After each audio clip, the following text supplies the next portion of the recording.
성경 봉독하겠습니다. 예레미야서 50장 18절에서 20절까지. 예레미야 50장 18절에서 20절까지 같이 봉독하겠습니다. 그러므로 만군의 여호와 이스라엘의 하나님이 이와 같이 말하노라. 보라, 내가 아수르의 왕을 벌한 것 같이 바벨론의 왕과 그 땅을 벌하고 이스라엘을 다시 그의 목장으로 돌아가게 하리니 그가 갈멜과 바산에서 양을 기를 것이며 그의 마음이 에브라임과 길르앗 산에서 만족하리라. 여호와의 말씀이니라. 그날 그때에는 이스라엘의 죄악을 찾을지라도 없겠고 유다의 죄를 찾을지라도 찾아내지 못하리니 이는 내가 남긴 자를 용서할 것임이라. 아멘. 오늘은 교회 절기상 종려주일입니다. 종려주일은 예수님께서 예루살렘 성에 입성을 하실 때 그 연도에 있던 사람들이 종려나무 가지를 들고 와서 환호하며 그 예수님을 맞이했던 그 사건을 기념하는 그런 취지로 정해진 그런 기념일입니다. 하나님께서는 기념일을 우리로 하여금 지키고 또 실제로 기념을 하기를 원하시고 또 그런 걸 요구를 하셨죠.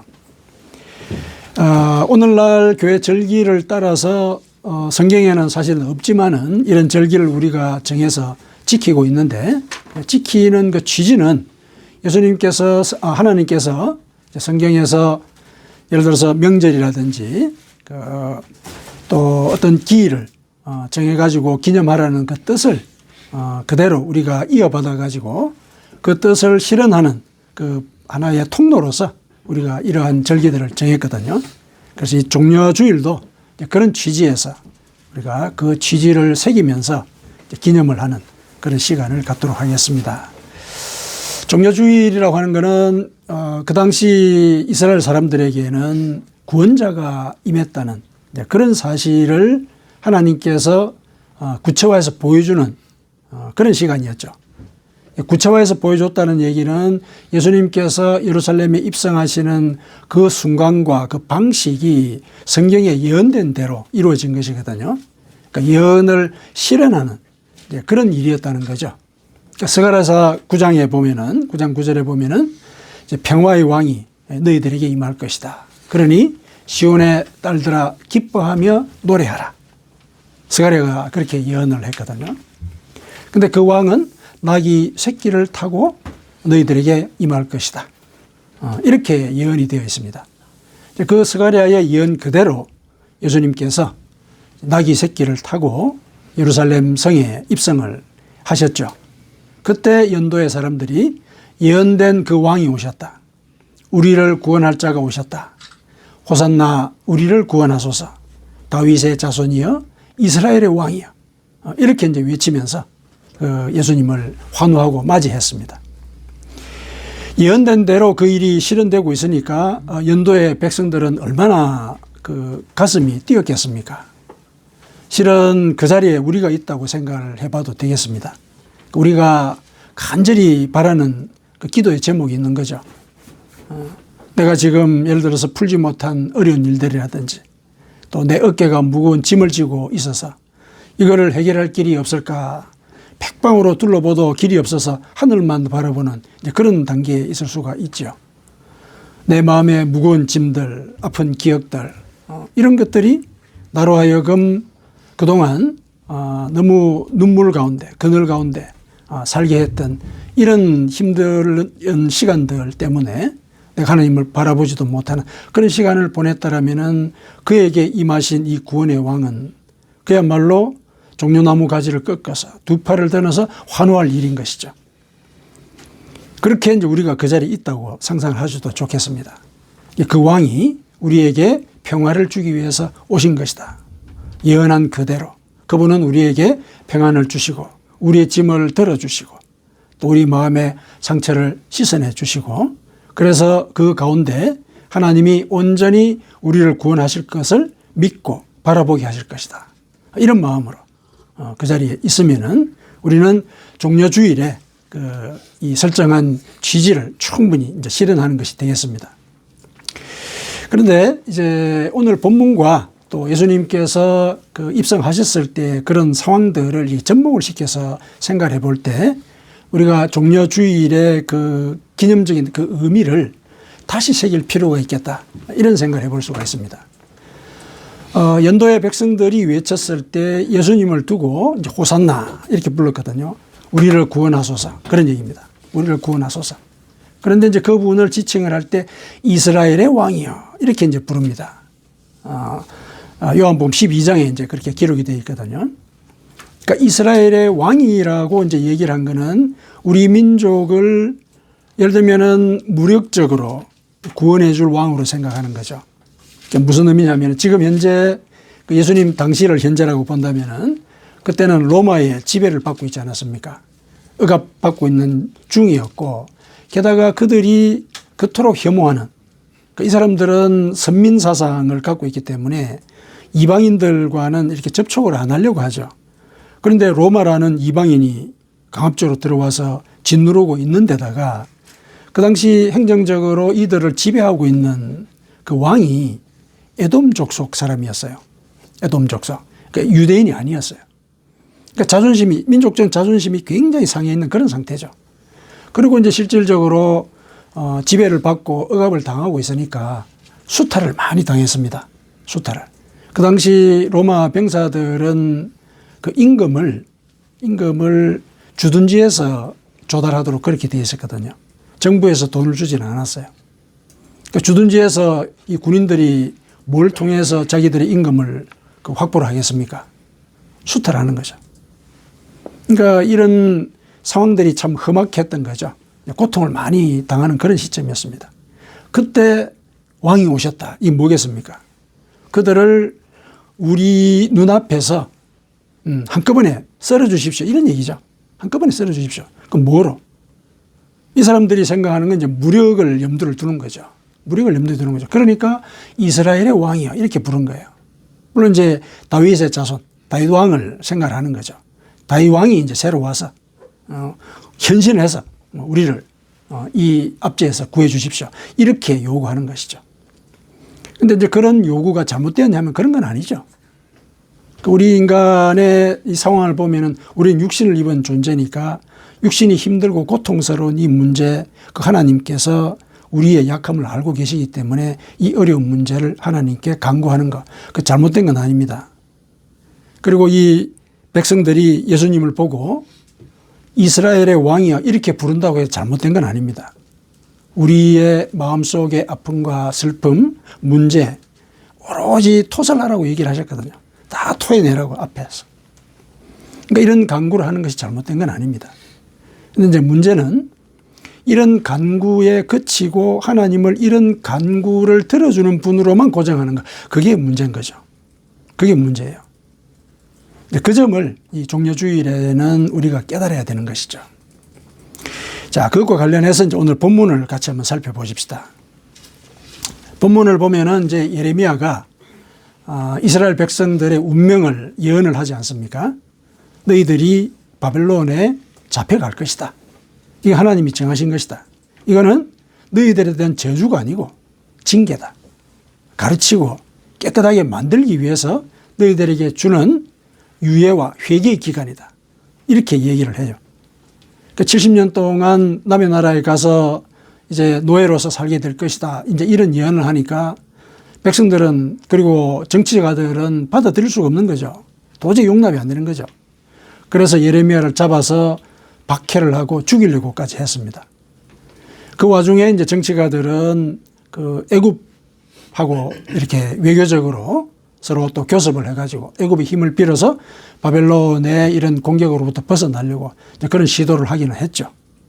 그런데 이제 그런 것들이 예레미야가 누차 얘기를 한 부분이었는데도 이제 그런 일을 하니까 결국은 바벨론이 들어와서 어쩌면은 괘씸죄를 적용이 돼가지고 괘씸죄가 적용이 돼가지고 더 힘들게 왕의 막 눈이 뽑히고 그 왕이 있는 데서 자식을 죽이고 이런 일들까지 벌어졌거든요. 굉장히 잔인한 일이잖아요. 이 예를 들어서 한 나라가 그 나라를 정벌을 했을 때 이렇게 잔인할 이유는 없거든요. 정복을 했기 때문에 또 끌고 가서 거기에 맞게 처리하면 되는데 그 왕을 눈을 뽑고 자식을 죽이고 이런 감정이 섞여 있는 일이거든요. 그런 일을 당했어요. 그런데 인간들이 그걸 알겠습니까? 한 치 앞도 잘 모르는데 한 치 앞을 모르니까 이제 자기 능력을 동원을 해서 애굽의 힘을 빌려고 했고 그랬던 거죠. 인간의 약함 때문에 이제 벌어진 일이었습니다. 그런데 그걸 아시기 때문에 예레미야를 통해서 너무 일러줬거든요. 예레미야는 목숨을 걸고 그 얘기를 한 거죠. 근데 이제 사람들이 받아들이지 않았던 겁니다. 받아들이지 않았습니다. 그래서 그와 같은 일들이 이제 결국은 이제 벌어졌는데 벌어진 그 끝에 이제 하나님께서 이렇게 다시 위로를 하시죠. 그 위로하신 말씀이 오늘 본문이에요. 오늘 본문에 보면은 그러므로 만군의 여호와 이스라엘 하나님이 이와 같이 말하노라. 보라 내가 아수르의 왕을 벌한 것 같이 바벨론의 왕과 그 땅을 벌하고. 그러니까 너희들이 바벨론에 잡혀가기는 갈 건데 그런데 이거는 나의 뜻에 따라서 이루어지니 하지만은 그 과정에서 너희들이 내가 선택한 백성들, 바벨론의 이 왕이 내가 선택한 백성을 괴롭혔기 때문에 거기에 대해서는 내가 책임을 묻겠다. 그런데 책임을 묻는 방법이 내가 아수르 제국을 멸망시킨 것처럼 바벨론도 그렇게 멸망을 시키겠다. 이렇게 얘기하시는 거예요. 통쾌하게 예를 들면 복수를 해주겠다는 얘기예요. 통쾌하게 복수를 해주겠다. 이제 무력적인 어떤 힘이 사용이 될 거라는 암시가 들어있긴 하죠. 아마도 이제 이와 같은 그 하나님의 예언은 이스라엘 백성들이 이걸 원하고 있다는 걸 알기 때문에 그러신 거예요. 이걸 알기 때문에, 아시기 때문에. 그래서 너희들이 원하는 대로 내가 너희들의 그 공고한 일들에 대해서 원을 풀어주겠다. 얘기를 하시는 거죠. 사실 이 당시에 백성들도 이걸 원하지 않았겠습니까? 바벨론에 끌려가서 제일 긴급한 문제가 여기서 탈출하는 거니까 거기에 대해서 간구를 했겠죠. 얼마나 간절하게 기도를 했겠습니까? 그러니까 그 기도를 들으시고 그 기도에 대한 응답으로 너희들의 기도대로 내가 들어주겠다. 이 얘기를 하신 것이죠. 들어주겠다. 그래서 너희들이 이스라엘을 다시 그의 목장으로 돌아가게 하리니 그가 갈멜과 바산에서 양을 기를 것이며 그의 마음이 에브라임과 길르앗 산에서 만족하리라. 그러니까 이제 사람들이 원하는 건 이런 거잖아요. 일상이 회복되는 거죠. 목장에 돌아가서 양들을 새로 키우고 또 양을 길러서 또 그것을 통해서 우리가 마음이 흡족하도록 삶을 이어가는 것. 원하는 게 이런 거였다는 얘기죠. 그거를 내가 들어주겠다고 말씀하신 것이죠. 다 들어주겠다. 너희들이 원이 이거니까. 이제 그렇게 이제 일러주신 것이죠. 그런데 이어서 이런 말씀을 하세요. 20절에. 여호와의 말씀이니라.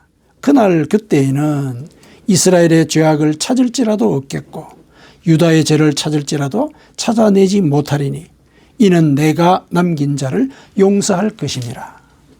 이렇게 이어서 말씀을 하셨거든요. 자, 이 당시에 이스라엘 백성들이 이 예언을 들었을 때 뭐에 집중을 했을까? 이거 한번 생각해 보십시다. 뭐에 집중을 했을까? 예. 18절, 19절에 이 말씀에 집중했겠죠. 아무래도 이 당면 문제고 이 현실적인 문제이지 않습니까? 하나님께서 천군 천사를 동원해서 이 바벨론 제국을 멸망을 시키고 우리를 승리의 군사처럼 우리나라로 돌아오게 해서 우리의 일상을 회복하여 양들을 치고 그들을 통해서 우리가 만족한 삶을 살아가는 것. 여기에 집중을 했을 가능성이 크다는 거죠. 그렇게 얘기하는 거는 예수님 당시에 이스라엘 백성들이 예수님을 보고 이스라엘의 왕이야. 왕으로서 우리를 구원해 주십시오. 이렇게 얘기한 것과 우리가 평행적으로 생각해 볼 수 있는 거죠. 사람이 그렇다는 얘기예요. 가장 긴급한 문제. 거기에 집중을 하는 거죠. 그게 잘못됐다는 얘기는 아니에요. 그 기도를 들으신다는 얘기죠. 들으시는데 거기에만 집중하는 게 문제인 거죠. 그것 때문에 다시 이스라엘의 역사가 또 미궁소로 빠지지 않습니까? 또 곤란을 겪고 또 나라 없이 또 뿔뿔이 흩어지고 이런 일을 또 당하거든요. 근데 그 이스라엘의 문제만은 아니잖아요. 우리도 그렇거든요. 우리도 그렇잖아요. 그래서 오늘 이 본문과 또 예수님께서 입성하신 그 상황의 그 묘사들이 우리에게 일러주는 것은 그 기도에 집중하는 것, 그것이 너희의 신앙의 전부가 되어서는 안 된다는 거예요. 그러니까 그 기도를 하되 내가 일러주고자 하는 그 말의 본질적인 의미를 깨달아야 된다. 그걸 깊게 새겨야 된다. 이 얘기를 하는 거죠. 그게 뭐냐면 20절이에요. 이거 기억하라는 얘기예요.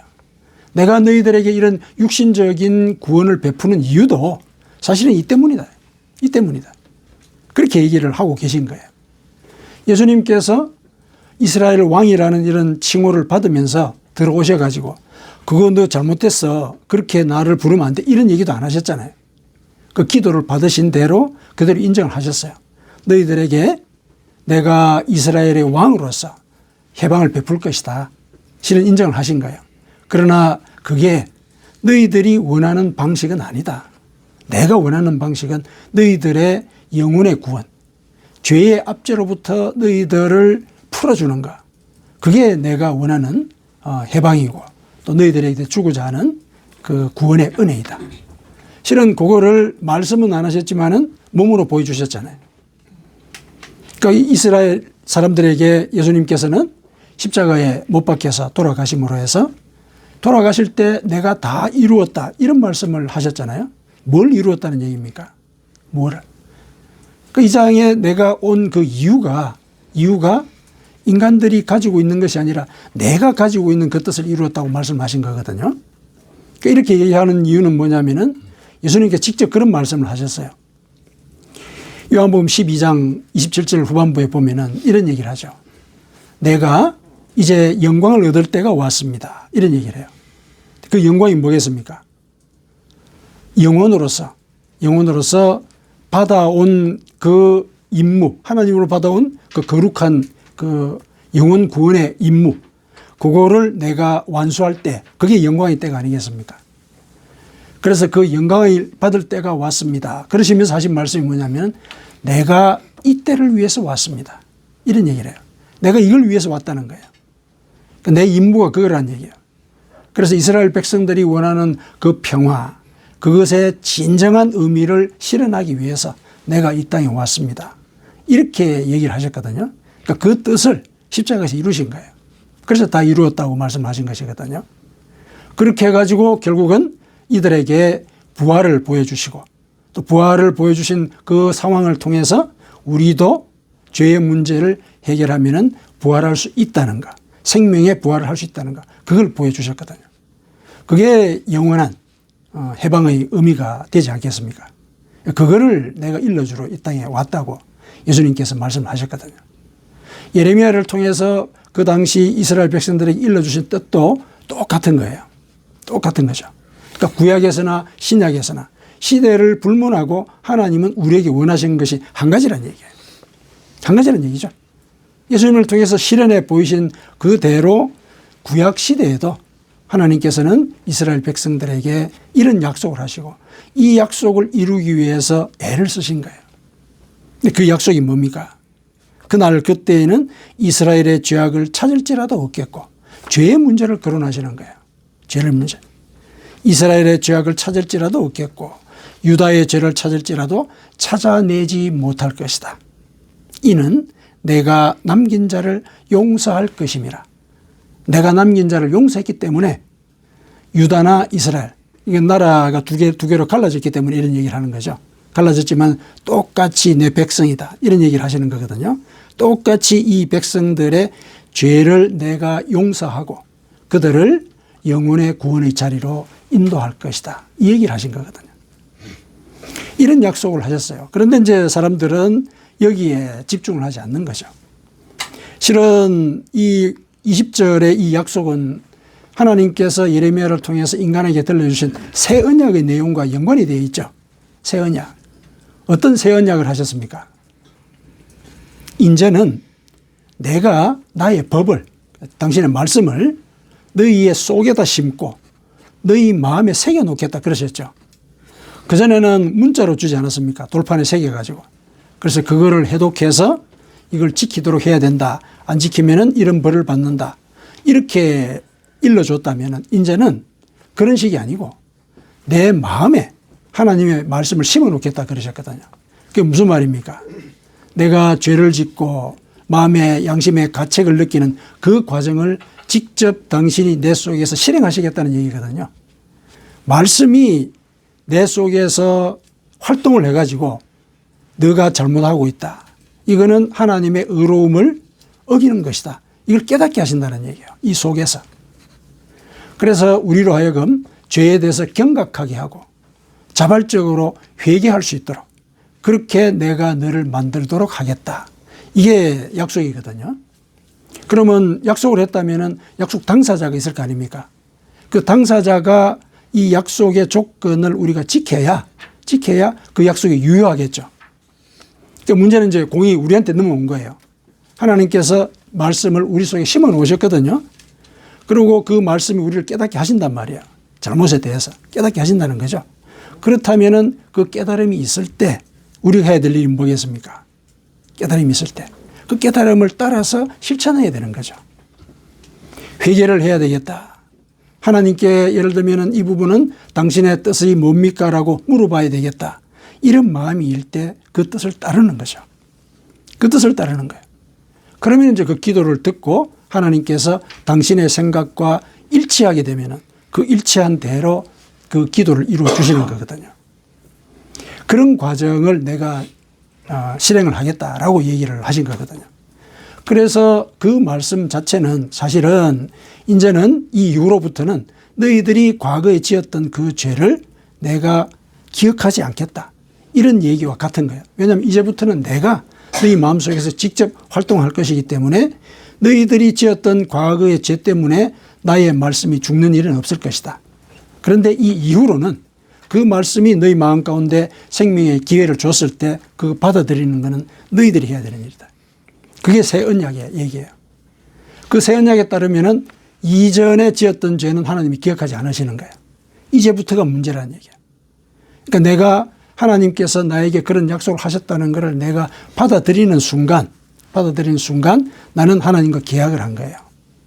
그러면 이제 그때부터 하나님이 말씀을 내 속에서 살아나게 해서 깨닫게 하신다는 얘기예요.